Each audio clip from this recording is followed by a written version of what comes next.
Well, explain to us, because I understand that you were the first person to address the affirmative action issue. Explain to us how that came about. Well, I wasn't the first person. Other people talked about it earlier. Johnson brought it up, and during the Kennedy administration, and Jackson brought it up he was talking about the Philadelphia plan. But for a comprehensive plan, I wrote the first one in 1970 and 71 for the state of Florida, and got it approved by the governor and the state cabinet to be across the board to try to elevate black folk. I didn't write affirmative action for minorities and poor folk and women and couples and midgets and short people and tall people and skinny people and immigrants. I wrote it to be corrective action. So affirmative action means corrective action.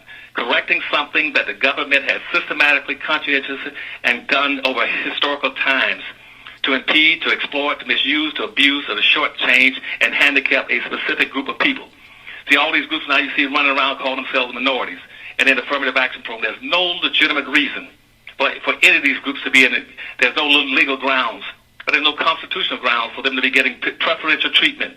There's no preferential treatment grounds or evidence for Hispanics, all these other groups, Eskimos, Filipinos, Samoans, or anybody coming into getting in these programs, or women. Women are not a minority; they're majority. And now they're going to put gays and transsexuals into the program.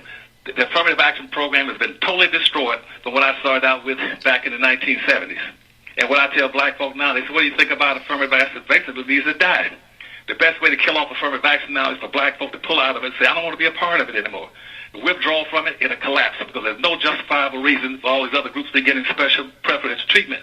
The government's never done anything to them.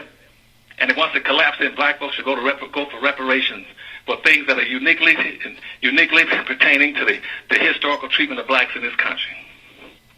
All right, I guess this is the man with the plan, Dr. Claude Anderson.